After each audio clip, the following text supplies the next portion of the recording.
رسالت کا مسئلہ نبی صلی اللہ علیہ وسلم کے دور میں توہین رسالت کے مرتکب کو قتل بھی کیا گیا ہے اور معاف بھی کیا گیا. دونوں واقعات ہمیں ملتے ہیں. بعض دفعہ آپ نے کسی مسئلہ سے چھوڑ دیا, بعض دفعہ قتل کر دیا, دونوں واقعات ہمیں ملتے ہیں. بعض دفعہ یہ ہوا کہ قتل کا آرڈر دیا لیکن اس نے معافی مانگ لی تو آپ نے اس کو چھوڑ دیا. ہر طرح کے واقعات ہمیں ملتے ہیں. اور جذباتیت کو بہت زیادہ فروغ دیا جا رہا ہے. ہم تھوڑا پیچھے جاتے ہیں. جنید جمشید کے زبان سے ایک لفظ نکل گیا تھا, غلطی ہو گئی تھی, اس سے حضرت عائشہ کے بارے میں کچھ کلمات اس نے ایسے کہے جو میں سمجھتا ہوں غیر شرعی بھی نہیں تھے, نہ اس میں کوئی گستاخی کا پہلو تھا, لیکن اگر کوئی گستاخی نکالنا چاہتا تو نکال سکتا تھا. اس کے ساتھ جو حشر ہوا وہ ساری دنیا کے سامنے. میری اس وقت جنید جمشید سے ملاقات نہیں تھی, لیکن ان کے ریلیٹیو مجھ سے ملے تھے. انہوں نے بتایا تھا کہ جنید جمشید اتنی ٹینشن میں ہے کہ آپ کی سوچ ہوگی.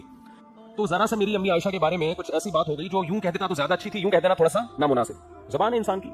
وہ میں نے بیان بھی جنید جمشید کا سنا تھا, اس میں کہیں توہین کا, امی عائشہ کی توہین کا کوئی پہلو نہیں تھا, لیکن اس سے یہ نکالا گیا کہ اس نے امی عائشہ کی توہین کی ہے, پھر نبی کی بیوی کی توہین, نبی کی توہین ہے, تو یہ گستاخ صحابیہ بھی ہے اور گستاخ رسول بھی ہے. اور جذباتی لوگوں نے ایئرپورٹ پہ اس کو مارا بھی, پیٹا بھی. جس پہ گزرتی ہے نا وہ جانتا ہے کہ, اور خاص طور پہ ایک آدمی جو عزت دار ہو معاشرے میں, مشہور ایک سیلیبریٹی ہو, اس طرح سے اس کو ایئرپورٹ پہ مارا کوٹا گیا ہے. جنید جمشید نے معافی کا اعلان کر دیا, مجھے کسی سے کوئی انتقام لینا نہیں ہے, میں نے پیغام پہنچانے کی کوشش کی, پتہ نہیں وہ پیغام پہنچا نہیں پہنچا, بیان بھی کیا کہ معافی بنتی نہیں ہے. جن لوگوں نے مارا ان کے خلاف قانونی کارروائی ہونی چاہیے. ہم جنید جمشید کی ذات کو نہیں دیکھ رہے تھے, ہم یہ دیکھ رہے تھے کہ اس جذباتی پن کو اگر کنٹرول نہ کیا گیا نا تو یہ معاملہ کم نہیں ہوگا, یہ آگے بڑھے گا. کیونکہ ہمارے ملک میں ان پڑھ لوگوں کی تعداد پڑھے لکھے لوگوں سے بہت زیادہ ہے, تھوڑی زیادہ نہیں ہے, بہت سے بھی زیادہ ہے. سینس لیس لوگ معذرت کے ساتھ زیادہ ہیں, سینس والے لوگ کم ہیں. مذہب پر عمل تو سوال پیدا نہیں ہوتا نا. مذہب پر عمل تو جتنے لوگ کر رہے ہیں وہ تو آپ کو پتا ہے. مذہب کے نام پہ مارنا کوٹنا, مذہب کے نام پہ کسی کو ٹھوک دینا پکڑ کے, یہ جنت جانے کا بہترین راستہ ہے. اس وقت بھی میں نے یہ بیان کیا تھا, اس وقت بھی میں نے دوست احباب کو کہا تھا کہ بھائی یہ چیز روکنے کی ضرورت ہے, لیکن افسوس کے ساتھ کہنا پڑتا ہے کہ شاید اس وقت اتنے بھرپور طریقے سے اس پہ آواز اٹھائی نہیں گئی. جنید جمشید کی شخصیت کو تو ہدف بنایا گیا کہ وہ اس کو غلط مارا ہے, اس فلسفے کی تردید نہیں ہوئی. بات آ رہی ہے سمجھ میں؟ بھائی ایک شخص کی ذات کو کیوں دیکھ رہے ہو؟ کل کسی اور کی زبان سے بھی الفاظ نکل سکتے ہیں ایسے. ڈاکٹر ذاکر نائک کی زبان سے ایک لفظ نکل گیا کہ نبی صلی اللہ علیہ وسلم کے بارے میں مردہ ہے یا اس طرح کے کوئی لفظ, اس پہ جو ایشو کھڑا کیا. یہ نہیں دیکھ رہے کہ ایک آدمی ہزاروں لوگوں کے اسلام میں داخلے کا سبب بن رہا ہے, وہ نبی کے مشن کی تکمیل کر رہا ہے, مگر زبان کی جو غلطیاں ہیں ان کو پکڑا جا رہا ہے. سرگودا میں بے نظیر صاحبہ جب وہ اپنے دور میں وہ آئیں بیان کر رہی تھیں تو انہوں نے بیان کے دوران اذان ہونے لگی, اردو ان کی اتنی اچھی نہیں ہے, انہوں نے کہا اذان بج رہا ہے آپ لوگ خاموش ہیں. اس وقت میڈیا اتنا فاسٹ نہیں تھا. میں نے ساتھیوں سے کہا کہ اگر میڈیا اتنا فاسٹ ہوتا ہے نا جتنا آج ہے تو بے نظیر صاحبہ کو بھی جذباتی لوگوں نے معاف نہیں کرنا تھا, یہ کہنا تھا کہ اذان کی توہین کی انہوں نے. سمجھنے بات کو. سرگودا میں مولانا حسین نیلوی رحمہ اللہ تعالیٰ بہت بڑے عالم تھے, کیونکہ میرا بچپن میں سرگودا میں بھی میں نے بہت ٹائم گزارا ہے. ہماری جب بھی اسکول کی چھٹیاں ہوتی تھیں جون جولائی کی, ہم سرگودا چلے جاتے. ہمارا ننیال تھا وہاں پہ, سیٹلائٹ ٹاؤن سرگودا. تو سنہری مسجد ہمارے نانا کے گھر کے قریب تھی, وہاں اکثر نماز پڑھ لیا کرتے تھے جا کے. حضرت مولانا حسین نیلوی بڑے بزرگ آدمی تھے, ٹھیک ہے ان کے بعض اختلافات بھی ہیں, تفردات بھی ہیں ان کے, لیکن اوور آل بہت سلجھے ہوئے, بہت ہی مشہور بزرگ تھے. انہوں نے کوئی کتاب لکھی, اس میں ایسا لفظ لکھ دیا, انسان لکھتا ہے لمبی لمبی کتابیں, اس لفظ کو بنیاد بنا کے ان کے خلاف عدالت میں کیس کیا گیا کہ انہوں نے حضرت حسین یا حضرت حسن ان کی توہین کی. حالانکہ وہ توہین بنتی نہیں تھی, لیکن کوئی کشید کرنا چاہتا نا اسے توہین, کوئی نکالنا چاہتا تو نکال بھی سکتا تھا. جج چونکہ وہ پہلے سے ہی, بعض دفعہ جج بھی اپنی وہ دشمنی نکال رہے ہوتے ہیں, اس نے اہل بیت کی توہین کا کیس بنا کے مولانا حسین نیلوی صاحب کو جیل میں بند کر دیا اور ان کا جنازہ جیل سے اٹھایا.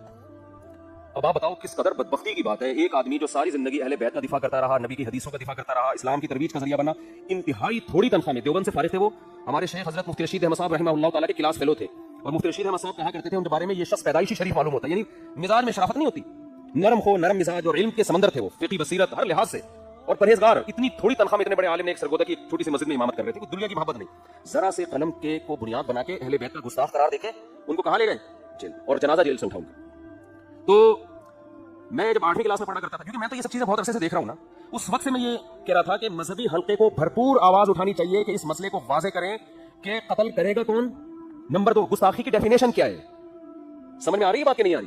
گستاخی کی ڈیفینیشن کیا؟ گستاخی کی ڈیفینیشن میں اور آپ نہیں کریں گے, یہ لاء میں لکھی بھی ہونی چاہیے, قانون میں لکھی بھی ہونی چاہیے, لوگوں کو پتا ہونا چاہیے کہ گستاخی کا مطلب کیا ہے, اور پھر اس کی بھی مزید کچھ تفصیلات جو میں انشاءاللہ بھی آپ کو بتاتا ہوں. میں جب 8ویں کلاس میں پڑھا کرتا تھا, ایک واقعہ ہمارے سامنے آیا کہ کہیں سیرت کانفرنس ہو رہی تھی, اس سیرت کا پوسٹر کسی نے کسی کے گھر پہ لگا دیا, گھر کی دیوار پہ, نیچے نالا بہ رہا. دیہاتوں میں ایسا ہوتا ہے نا, نالے بہ رہے ہوتے ہیں گندے پانی کے. یہ صاحب جب گھر سے باہر نکلے, انہوں نے کہا یار یہ میرے گھر کے باہر پوسٹر کیوں لگا ہوا ہے؟ انہوں نے پوسٹر پھاڑ دیا, پوسٹر پہ نبی کا نام لکھا ہوا ہے, وہ کاغذ گر گیا نالی میں. اس بندے کی قطعاً نبی صلی اللہ علیہ وسلم کے نام مبارک, نام مقدس کو نالی کی نظر کرنا نہیں تھا. وہ پوسٹر, رسالت کی سزا پاکستان میں کیا ہے؟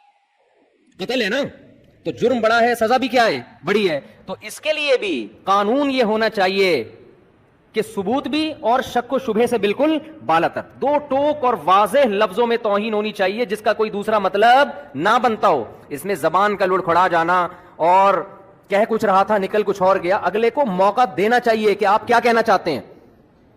اور اگر ہم سپریم کورٹ قانون میں یہ اناؤنس کر دے, یہ فیصلے کے وقت سنا دے کہ اتنے سارے شبہات پیدا ہو گئے ہیں جن شبہات کی وجہ سے جرم ثابت نہیں ہو رہی, تو آپ سپریم کورٹ کی کو چیلنج نہیں کر سکتے. ہمارے ہاں ہو یہ رہا ہے کہ کسی پر توہین کا جو ہے نا الزام لگا. اب ہوتا کیا, میں ہوائی فائرنگ نہیں کر رہا, یہ ہوائی باتیں نہیں کر رہا.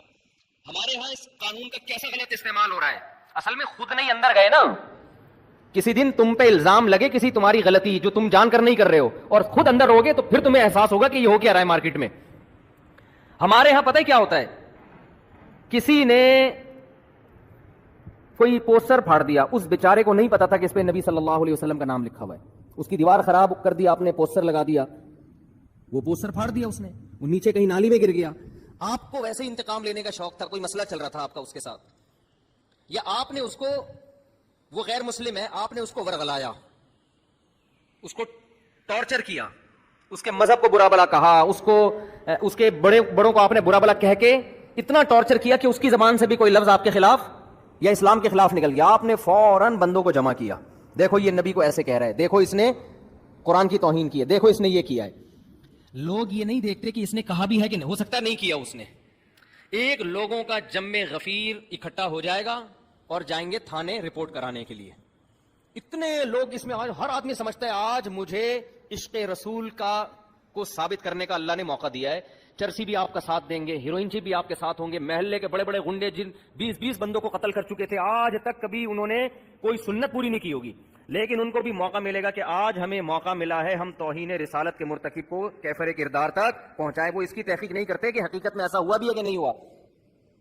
پھر آپ پہنچ جائیں گے تھانے. ایس ایچ او صاحب کو پتا ہے اگر میں نے ایف آئی آر نہیں کاٹی پورا ہجوم میری بوٹیاں کووں کو کھلائے گا. سمجھ رہے ہو نہیں آ رہی بات؟ میرا خیال ہے یہ قوم کا جذباتی پن ہے جو میں بتا رہا ہوں. نہیں سمجھ میں آ رہا نا تو کبھی آپ کے اوپر پڑے گی تو پتا چلے گا. پھر جناب ایف آئی آر بھی کٹے گی, تمہارا باپ بھی کاٹے گا ایف آئی آر. تو پھر جب عدالت میں مقدمہ چلے گا, جج کو پتا ہے اگر میں نے جیل نہیں کیا تو قوم مجھے, میری بوٹیاں کس کو کھلائے گی؟ کووں کو کھلائے گی. سمجھتے ہو؟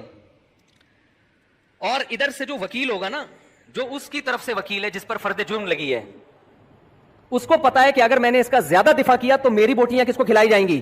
کووں کو. بتاؤ ایسے موقع پہ انصاف ملے گا کسی کو؟ نہیں. یہی بات سمجھ میں. پھر جب وہ کیس اس کے اوپر چلے گا, ہر جج پہنائے گا کہ یار یہ آگے کسی کو, پھر کیس چلتا ہے لمبا. پھر لوگ کہتے ہیں ہم تو پہلے ہی کہتے تھے حکومت قادیانیوں سے ملی ہوئی ہے, سیدھا سیدھا لٹکا کیوں نہیں رہی اس مجرم کو؟ ہم تو پہلے ہی کہتے تھے یہ حکومت یہودیوں کی ایجنٹ ہے. پھر اگر اوپر جا کے کسی جج نے اس کو, اتنے میں کیا ہوتا ہے کہ نیچے جو اس کے جس پہ فرد جرم عائد ہوئی ہے نا, اس کے رابطے ہو جاتے ہیں فرانس سے, امریکہ سے, لندن سے, کہ بھائی دیکھو میں اپنے ملک میں محفوظ نہیں ہوں. ان کا قانون ہے کہ اگر آپ اپنے ملک میں واقعی محفوظ نہیں ہیں, آپ ثابت کر دیں, آپ اسائلم داخل کریں, وہ آپ کو نیشنلٹی دے دیں گے.